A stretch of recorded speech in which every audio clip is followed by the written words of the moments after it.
आपण पाहताय भिवविती संध्या छाया या शेवटच्या आणि अत्यंत छोट्या असल्या सेगमेंटमध्ये पहिला प्रश्न घेऊन मी जातोय विक्रम गोखले यांच्याकडे। विक्रमजी, तुमचं आजचं मुक्त चिंतन हे अक्षरशः महाराष्ट्राला ललांभूत अशा प्रकारचं होतं। शेवटच्या या भागामध्ये आनंदी वृद्धत्व आणि त्यापेक्षा आनंदी वृद्धत्वामुळे आनंदी घर याकरता शेवटचं वाक्य आपलं काय सांगाल?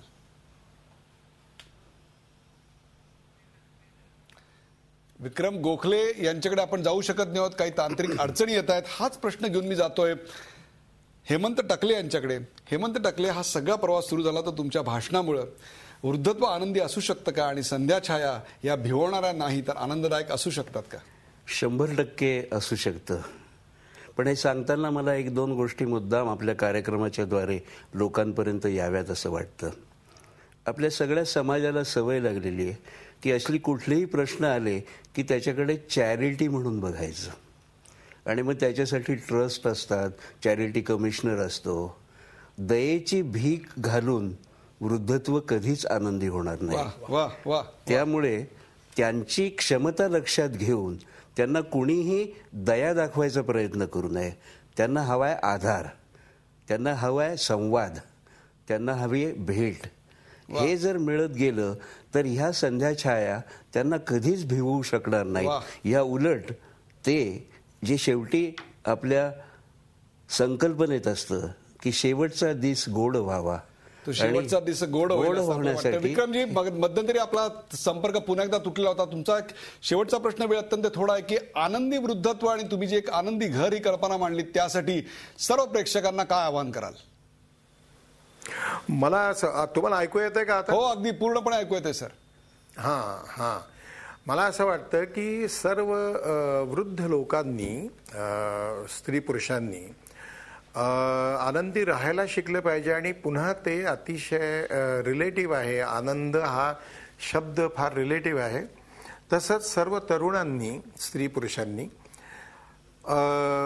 कायद्याचं बंधन किंवा आता टकले साहेब म्हणले त्याप्रमाणे दया दाखवण्याकरता म्हणून नव्हे तर आपले कर्तव्य आहे असं समजून वृद्धांप्रती जे काही करायचं ते केलं पाहिजे। लहान मुलाशी तुम्ही कसं वागता तसंच तुम्ही वृद्धांशी वागलं पाहिजे, कारण ती लहान मुलंच पुढे लहान मुलं झालेली असतात, फक्त वय बदललेली असतात। तर मला असं वाटतं की मानसिकता ही कायद्याने बदलत नाही।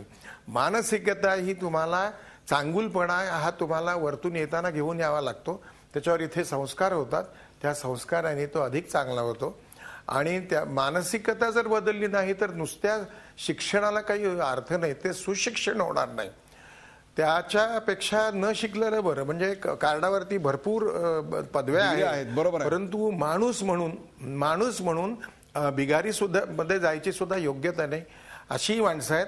आणि बाकी इतर वेळेला खूप बुद्धिवादी आणि विचारवंत असे वृद्ध आहेत, पण त्यांना आपण एका विशिष्ट वयानंतर इंटरफेरन्स करू नये। दुसऱ्यांची जी जगं आहेत प्रत्येकाची, तरुणांची, त्या जगामध्ये आपण शक्यतो ढवळाढवळ करू नये। आपलं राज्य संपलेलं आहे, आपण आता विश्रांती घ्यावी, आपल्या सिंहासनावर ठीक बसावं, एवढी ही मानसिकता एवढी जर आत्मसात करता आली तर मला असं वाटतं की आनंदी वृद्धत्व होईल। अतिशय अप्रतिम अशा प्रकारचं विवेचन केलं।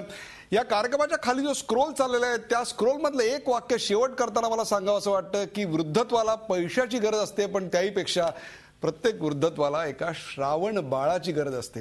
या कार्यक्रमाचा शेवट करताना एक आलेला अनुभव सांगतो की परवा एका डॉक्टरांच्याकडे बसलो होतो, तिथे एका वृद्धाला तो डॉक्टर तपासत होता आणि चटकन त्या वृद्धाच्या डोळ्यात पाणी आलं। त्यांना जेव्हा बाहेर नेलं आणि मी विचारलं खूप त्रास होतोय का, तेव्हा त्यांनी सांगितलं, बाळ, गेल्या 6 महिन्यात कोणाचाही स्पर्श झाला नव्हता रे, तो स्पर्श झाला म्हणून डोळ्यात पाणी आलं। एक काम करा, जे आपल्या आई वडिलांबरोबर राहत नसतील, सासू सासऱ्यांबरोबर राहत नसतील, एक काम करा, या विकेंडला हा कार्यक्रम पाहिल्यानंतर आवर्जून त्यांच्याकडे जा, कदाचित त्यांना त्यांच्या संध्या छाया एवढ्या भिववणार नाहीत। या कार्यक्रमात सहभागी झाल्याबद्दल विक्रम गोखले, उदय वारुंजीकर, उत्तमराव तांबे आणि ज्यांच्यामुळे हा कार्यक्रम करण्यात आला ते हेमंत टकले, या चौघांचे विशेष आभार। विशेषतः कौतुक करावं असं वाटतं ते अक्षरशः काय बोलू मी, विक्रम गोखले यांचं मुक्त चिंतन हे अक्षरशः भिंतीवर प्रत्येक घरात कॅलेंडर सारखं लावून ठेवावं आणि रोज त्याचं पठण करावं इतकं अप्रतिम होतं। या कार्यक्रमात सहभागी झाल्याबद्दल सर आपले आभार, धन्यवाद। ताज्या बातम्यांसाठी पाहत राहा झी 24 तास, एक पाऊल पुढे.